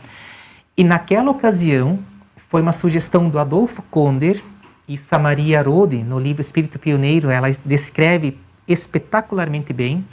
Ela diz que ele, olhando alguns mapas da cartografia local, ele diz, que legal, Itapiranga. E a sugestão do nome Itapiranga foi do Adolfo Conder. Hoje, equivocadamente, a gente talvez aprende que Porto Novo surgiu por causa da Pedra Vermelha, tinha muita Pedra Vermelha, né? Não foi bem assim essa história. Itapiranga surgiu por sugestão do presidente do Estado, Adolfo Conder, e Itapiranga, sim, Itapiranga significa Pedra Vermelha, mas não é que o nome surgiu em função da Pedra Vermelha. O nome surgiu em função de uma sugestão de uma autoridade máxima, foi a primeira autoridade que visitou a região, e foi a sugestão dele. Isso logo foi... Ele chegou, mas a palavra, o nome Itapiranga, ela já rodava aqui dentro da colônia? Isso, Gustavo, não saberia te dizer, mas possivelmente não. Porque... Mas daí ele... talvez tu não tenha como responder isso, mas aí da onde ele tirou Itapiranga? Ele tirou por causa desse mapa. Ele tinha Antigamente havia o seguinte, Gustavo... não sei se já tiveram, talvez o pessoal que está em casa, já tiveram oportunidade de visualizar esses materiais cartográficos que eram feitos com os mapeamentos precisos dos lotes, dos rios, que está disponível hoje no arquivo do Volksverein. Está todo migrado para a biblioteca da Unicinos, mas lá tem os mapas, todos eles, com os rios desenhados, com os lotes desenhados, tudo de forma perfeita. Foi feito um mapeamento incrível, naquela época já. E aí, segundo a Maria relata no livro, ele viu lá um riozinho, um córregozinho, que hoje a gente não sabe onde é esse riozinho, e esse riachinho, ele tinha o nome de Itapiranga. Então, ele viu isso em cima dessa carta que foi apresentada para ele, e aquele nome, Itapiranga, que ele leu lá, ele disse, que legal, poderia ser o nome do lugar de vocês. Isso, então, logo teria sido acatado pelas pessoas, e no dia seguinte Mas o Riacho Itapiranga não é o que cruza embaixo da JBS? Não sei, Gustavo. Até onde eu sei, o Riacho Itapiranga, aquele da JBS, tem o Itaputinga, que é o Riacho da Cooper, e tem esse aqui da UCEF, que eu não sei o nome, mas um desses três era o Riacho Itapiranga. Quem sabe seja um deles. Eu vou ter que olhar esse mapa. O que eu estou dizendo aqui é... Por exemplo, muitas das coisas que a gente fala aqui, não é que o Leandro sabe disso do nada, é porque a gente leu isso. Então, como disse, essa informação da mudança do nome, inclusive depois a fotografia, ela está amplamente divulgada num livro que se chama A Viagem de 29. Então, houve todo um roteiro escrito com detalhes da viagem, o que eles encontraram. Aqui, inclusive, eles foram recebidos com um churrasco em 1929. Então, essas narrativas, elas estão nesse livro, e a Maria, no livro que ela lança mais tarde, anos mais tarde, em comemoração aos 25 anos da colônia Porto Novo, então lá ela faz essa descrição. Por que da mudança do nome de Porto Novo para Itapiranga? E ela atribui essa mudança à sugestão, à indicação do então presidente Adolfo Cunha. E como é que eles sabiam que o presidente vinha? Havia comunicação, as pessoas se comunicavam. Havia, obviamente, por exemplo, para eles serem recebidos aqui de forma triunfal, foram construídos, tem as fotografias, né, nesse livro de 29, eles foram armados arcos triunfais, onde ele passou e tal, foi recebido pelas crianças com bandeirinhas brancas, então houve uma preparação para recebê-lo. Naturalmente havia, sei lá, eles se comunicavam, havia uma comunicação, mas as pessoas aqui se prepararam muito, porque seria a primeira visita oficial de uma autoridade de Estado. Até então eles eram completamente desconhecidos. A região, ela sobrevivia com a menor estrutura de governo. Não havia nada implementado aqui de recursos. Escolas, por exemplo, as escolas eram mantidas pela comunidade. Os pais pagavam os professores. Então, era assim que funcionava. A Intersul Estofados tem um recado para você. Intersul Estofados, fábrica de estofados, poltronas, cadeiras, cama box e cabeceiras. Contamos com produtos de alto padrão de qualidade e conforto, empregando tecnologia de ponta e o que há de mais moderno no mercado de estofados eletrônicos e articulados, produzindo os melhores estofados retráteis e reclináveis e com garantia total. A matéria-prima utilizada na fabricação dos produtos passa por um rigoroso controle de qualidade. Fabricamos também estofados sob medida e disponibilizamos uma grande variedade de cores e tecidos para você escolher o que mais lhe agrada. Disponibilizamos também as mais diversas formas de pagamento. Venha conhecer os nossos produtos em nosso showroom e fazer um orçamento sem compromisso. Aguardamos você, amigo cliente. Um abraço para o pessoal da Berwanger Contabilidade, despachante Roberto, Berwanger e Gritzmann, corretora de seguros. Você que tem seu carro, sua casa, seu bem, precisa fazer um seguro para proteger se acontece algum probleminha. Faça o seguro com a Berwanger e Gritzmann, corretora de seguros no coração aqui da cidade de Itapiranga. Também Digital System, película, som e acessórios automotivos, as construções modernas, cheias de vidro para a iluminação das casas, mas com o calor e também com a insolação precisa colocar aquela película. Aí na Digital System encontra película de proteção de calor e também de proteção contra os raios UV. É importante para o seu veículo, mas também pode ser instalado na sua casa. Então fala com o pessoal da Digital System Películas e faça um bom negócio. E a Agile, administradora de obras, o meu amigo Michael Malman, iniciando mais uma obra aqui no centro de Itapiranga, prédio Rio de Ouro aí, a Agile, que toca a obra para você, sem você precisar botar a mão em nada, não precisa correr atrás de pedreiro, não precisa ir atrás de comprar cimento, areia. Isso a Agile faz tudo para você, você só precisa ir lá fazer os pagamentos, tem a nota fiscal lá, faz os pagamentos, mas a administração toda com a Agile. Então aqui em Itapiranga, junto a Malman Engenharia, também com o Thiago Berwanger, em Iporã do Oeste. E a Ortobon também tem um recadinho para você. A Ortobon é uma empresa em busca eterna pela excelência. Uma marca que transmite os conceitos de qualidade superior, seriedade, conforto e preocupação com o bem-estar. Uma boa noite de sono é fundamental para o dia tornar-se mais produtivo. Por isso a Ortobon é uma empresa que, mais do que vender produtos excepcionais, busca todas as formas de ajudar os seus consumidores a terem uma vida mais saudável. Sabemos que atingir o bem-estar é o objetivo principal de nossos produtos. Ninguém oferece conforto, saúde, qualidade e tecnologia como a Ortobon. É maravilhoso saber que você pode dormir sossegado, podendo sonhar com o futuro sempre em um colchão Ortobon. Alexandre, primeiro mandato, sem experiência política, né? apesar de estar filiado a um partido desde 2008, nunca esteve numa eleição, tá vendo os bastidores, que ainda não sabe, mas nunca esteve presente assim tão firmemente na política, na vida pública. Como é que foi para ti essa abertura do Estado de Santa Catarina para investimentos? Houve uma procura por parte do Estado ou por representantes, deputados, enfim, houve uma procura de lá para cá, ou o processo foi todo daqui para lá? Como é que foi esse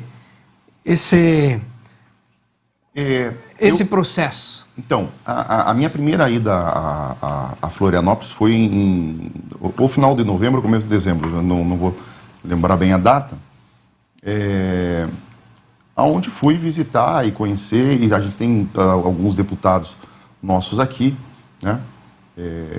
O Altair Silva, que esteve conosco na campanha, a deputada Marlene, entre outros deputados, assim, não vamos ser também, que tem muita gente também, tem toda a bancada do S também, então que foi receptiva a gente. A primeira vez que eu fui lá, eu conversei com o secretário de Estado da Fazenda, o senhor Paulo Eli, né? E eu fui com a bandeira principal naquele momento da avenida, e levei um monte de demanda. Cheguei ali que eu descarreguei todo o carrinho das demandas. Ele me falou uma coisa importante naquele momento, ele falou assim, o que você tem de prioridade? O que você quer?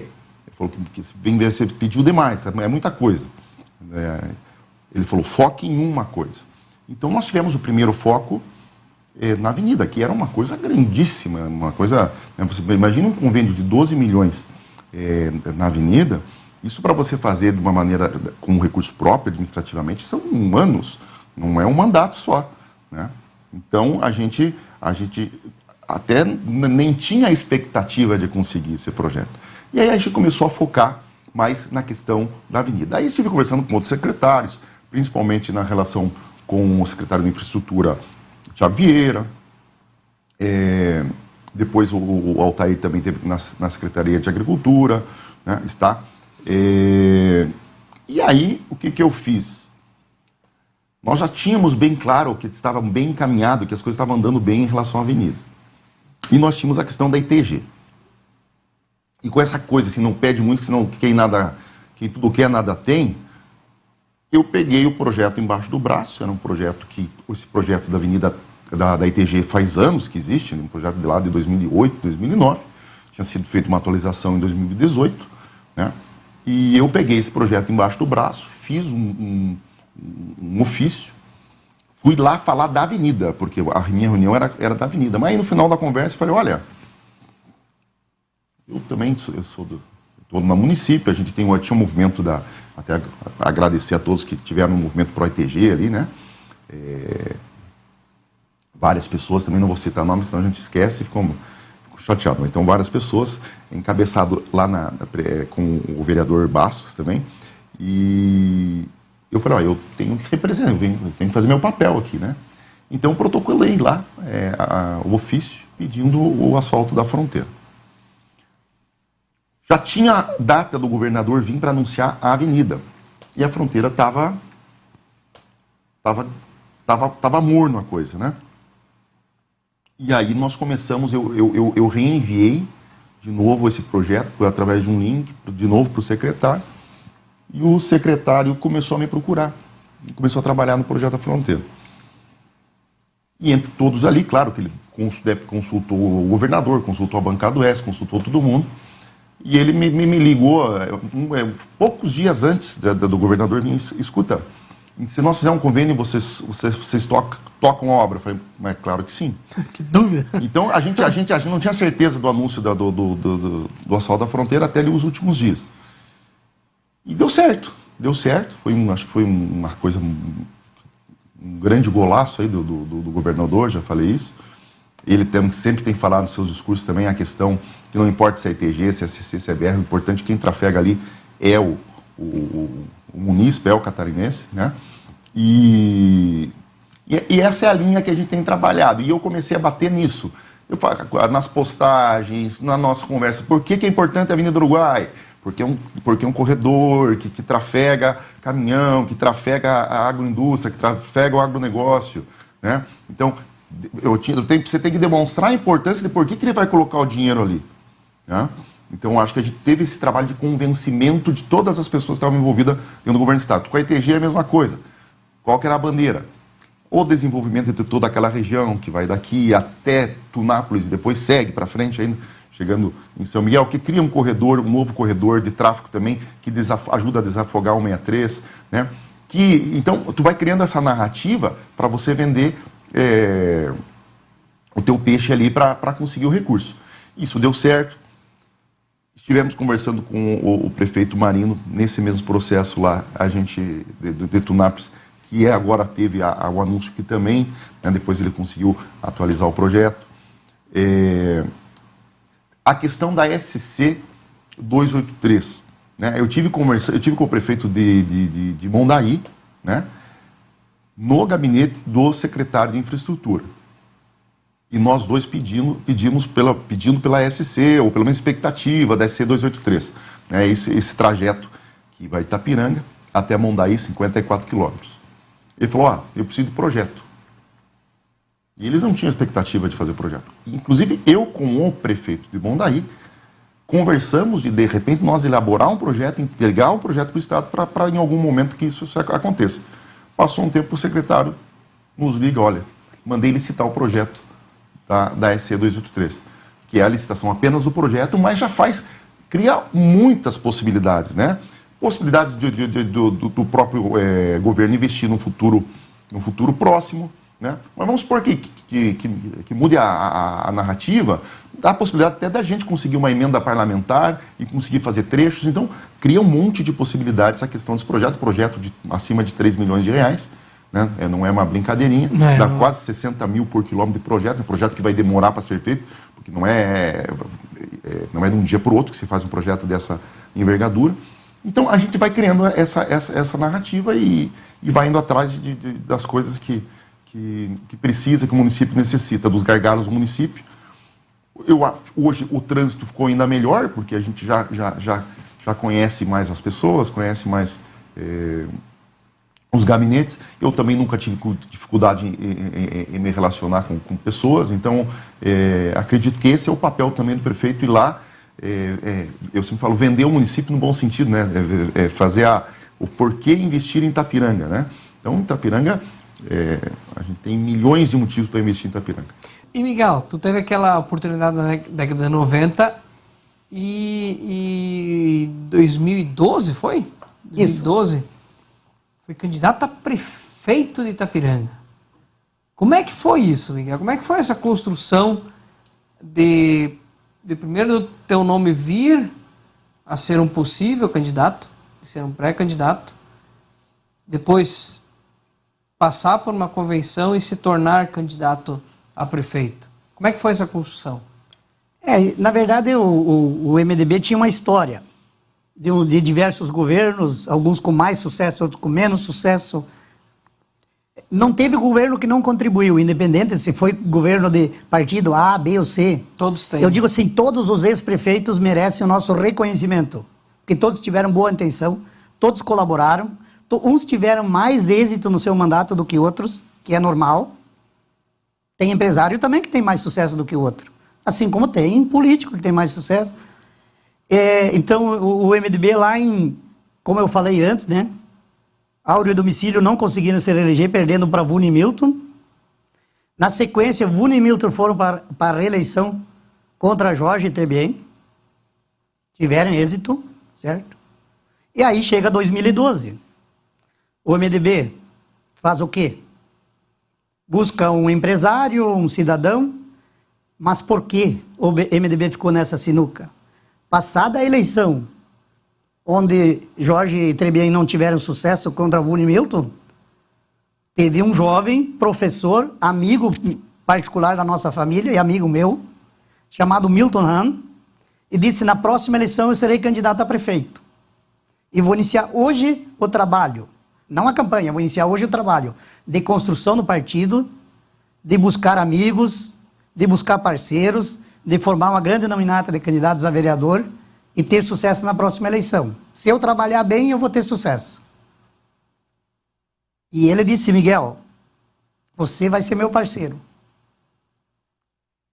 Se nós for de chapa pura, decisão minha. O vice vai ser você. Eu já tomei essa decisão e estou te comunicando.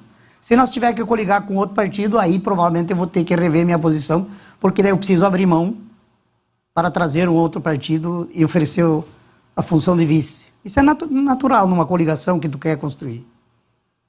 Aí, dia 11 de fevereiro de 2012, ano da eleição, um jovem cheio de gás, ex-vereador, mandato bom de vereador, né? Foi secretário regional, tinha uma experiência na administração pública, professor, um amigo de muita gente. Vai fazer uma cirurgia e no pós-cirurgia descobre uma leucemia e Deus chamou rapidamente ele. E aí? O projeto. E agora? É João? É Pedro? Alguém precisa ir? Aí o primeiro convidado, Miguel. Não. Eu agora entrei no ramo, sou sócio da padaria? Não. Em março. Um mês depois da perda do nosso amigo. Em abril, Miguel, é você? Não.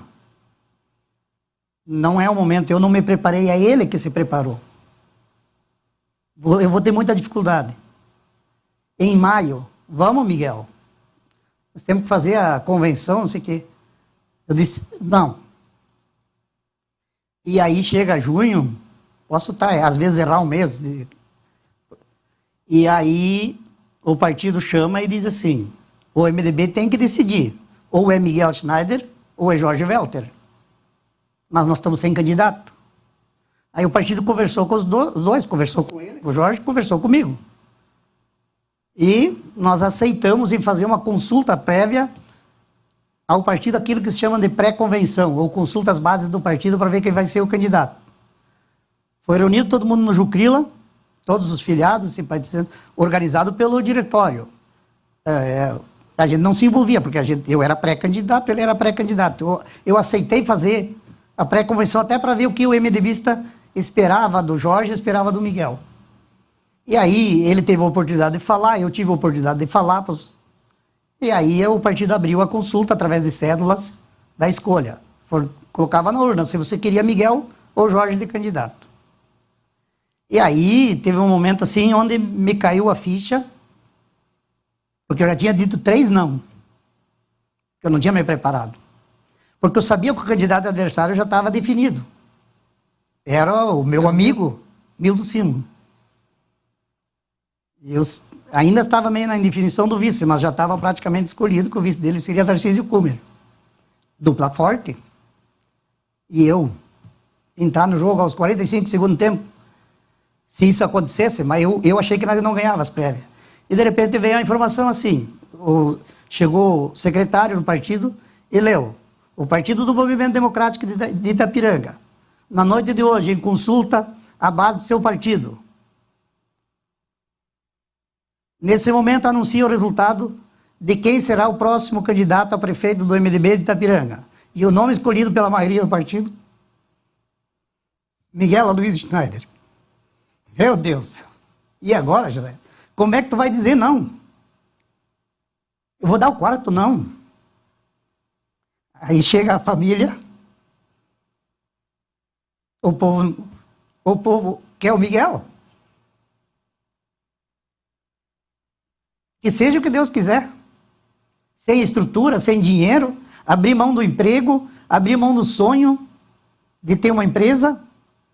A esposa me acompanhou, por isso que a minha esposa é guerreira. Aqui, ó. Tá ali do lado. Tá aqui o tesouro, ó. Esposa e os filhos, são a base de tudo. O meu pai, meu pai hoje não vive mais. Não tinha estudo nenhum. O meu pai disse, eu não posso votar, não posso te ajudar, porque votava em São João do Oeste, né? Mas a partir de hoje eu já vou engordar um boizinho. Ele tinha o desejo de fazer um churrasco para a vitória do filho. Não deu, mas é a vontade do povo, nós temos que respeitar. É eleição, dificuldade. Tive uma dificuldade, quando eu falo tive, é a expressão errada, tivemos, porque foi um trabalho de 3 partidos, de uma coligação. O meu vice foi o professor Eloy. Aprendi muito com ele. Depois nós vamos falar, porque as pessoas são rotuladas. O Miguel é rotulado, você é rotulado. As pessoas têm um rótulo em Itapiranga. Isso é ruim. Às vezes as pessoas são de um grande potencial, mas ela tem um rótulo e o povo só enxerga aquele negativo, negativo, negativo. E aí, só para complementar a história, como é que tu vai fugir da raia? Aí no outro dia ainda eu tentei, quando eu vi que isso... Tem um ditado que diz: candidatura disputada em convenção dificilmente ganha a eleição. Isso é verdade. Constrói o projeto. Não vai disputar A contra B. Porque se A ganhar, B não vai ter envolvimento. E os apoiadores de B também vão ter resistência. Se B ganhar, A não vai ter envolvimento e os apoiadores dele também ter resistência. Prefeito, início do ano houve um tratoraço lá em São João do Oeste, chamou a atenção de toda a região.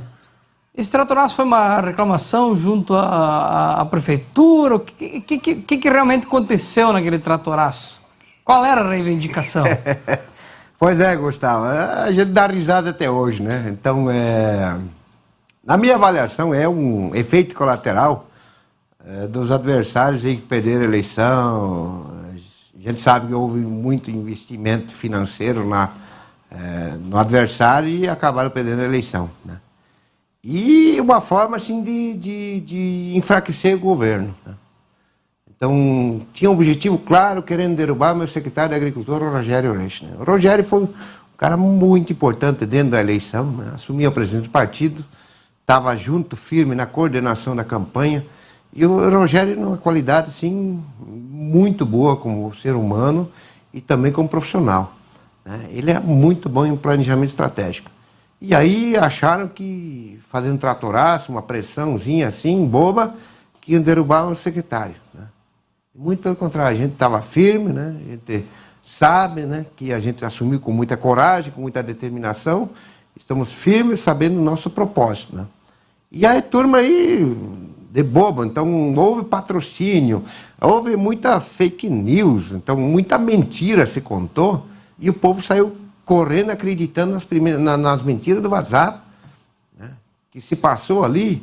E aí era bem no início da pandemia, que a pandemia foi no auge, a seca estava ali de novo, então o povo assim começou a ficar, sei lá, bem nervoso demais, e a gente não conseguia compreender a população. E aí fizeram tratoraço, a gente contou que eram 34 tratores de 26 famílias, né?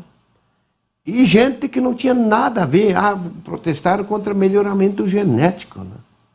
E aqui já se viu, né? Isso serviu de base depois para os vereadores votarem a rejeitar o programa de melhoramento genético, né? E fez com que o nosso produtor de leite perdesse R$220 mil em investimento em melhoramento genético em 2020. 2021 agora, né? Porque nos obrigaram a fazer licitação de novo. E a gente queria modernizar o programa.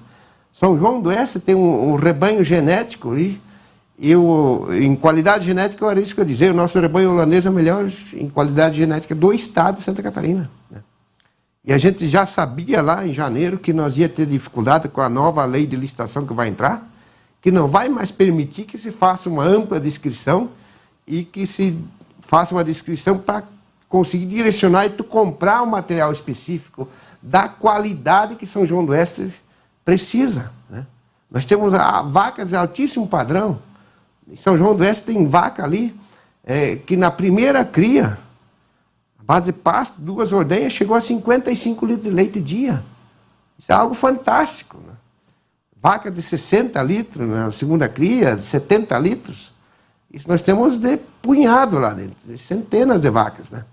Então, para isso, tu através de licitação, tu não alcança mais esses índices, né? Mas só se olhar para um lado, coitadinho, isso, aquilo, não sei o quê, né? Subestimando a capacidade do nosso agricultor, né? Você tirou a liberdade do nosso agricultor de escolher. E a gente sabe agora, a lei, nova lei de licitação que vai ser implantada ano que vem, a gente não pode mais fazer descrição, direcionando especificamente o material genético. Então vai ser Holandês, preto e branco, sêmen de Jersey, sêmen de giro leiteiro. Né? E aí você vai pro preço. E aí imagina, tu botar um sêmen aí de uma vaca ali que vale 15 mil reais, né? Botar um sêmen aí de 7 pila, 9 pila, a gente vai se obrigar a comprar o preço. Então a gente tinha um projeto para melhorar, modernizar e dar autonomia para o nosso agricultor. Mas a ideia era o quê? Repassar o valor para o produtor e ele escolher? Ele escolher, né? Então, ele escolher que tipo de sêmen e adaptar a sua propriedade. Porque São João nós não temos um relevo plano, nós temos o pessoal da Baixada, o pessoal do Meio Morro, do Alto Morro. Então, são microclimas diferentes. Né? Então, o microclima que tem lá em Fortaleza, ele é bem diferente do que você tem lá em Cristo Rei, no Alto de Itacuruçu. Né? Até na pastagem você precisa plantar um pasto diferente. Né? Então lá em Fortaleza, tu não pode plantar, por exemplo, uma grama gigas, porque lá é menos insolação, é muita neblina, né? E ela logo apodrece as folhas por baixo e ela não se torna palatável. Né? Então tu tem que plantar lá no alto, nas regiões mais altas. E lá em Fortaleza, tu planta uma braquiária vai melhor que uma grama gigas, por causa do microclima. É um pasto mais rústico, né? E essas questões a gente foi trabalhando, mas não houve a compreensão, não houve a colaboração, houve muita politicagem. Gente que não tinha nada a ver com melhoramento genético, estava no meio do tratoraço, segurando cartaz, São João elegeu o retrocesso. Mas o que é isso? Que é retrocesso? Retrocesso aonde? Então eu, como prefeito, a minha parte estou fazendo. Aqui eu garanto, não vai ter retrocesso, né? Retrocesso para os malandros. Eles vão ter retrocesso sim. Mas o prefeito eleito de São João não está trabalhando por retrocesso. Muito pelo contrário, por progresso para a nossa população. Então, assim, é um absurdo, né? E lá estava o vereador Egídio, lá no meio do tratoraço. E o mais incrível de tudo, até hoje não entregaram pauta de reivindicação. Coitado, tinha jornalista lá que depois do meio-dia tinha que mandar embora da prefeitura, estava esperando o momento que a turma do tratoraço vinha lá entregar a reivindicação para o prefeito. Eu disse, gente, pode ir para casa, não vem? Porque se eu bater seu pé, eu sair correndo. Porque não tinha pauta, né? Isso foi, fizeram barulho na cidade, né? Incomodaram lá os comerciantes. E uma semana depois a turma começou a me pedir desculpa lá na prefeitura. Quando a gente conseguiu explicar o que nós queríamos, tá. Viram a besteira que fizeram? Tratoraço, querer tirar secretário. Qual a incompetência? O que o secretário fez de errado? Muito pelo contrário, foi muito útil para o município de São João do Oeste. Né? O Rogério, além de secretário, ele é coordenador da Defesa Civil. Né? E no começo do ano, fiz um decreto de emergência, situação de seca. E aí tem que ter muita competência para homologar esse decreto. Estúdio A Entrevista é um oferecimento de Oeste Pneus, Digital System Películas, Brancar Motos e Yamaha, Bevank Contabilidade, o CEF, Central Tintas, Anamar Calçados, Intersul Estofados, Box Informática e Segurança, Colchões Ortobon, Agile Administradora de Obras, Nedel Telecom e Comercial Cordilheira.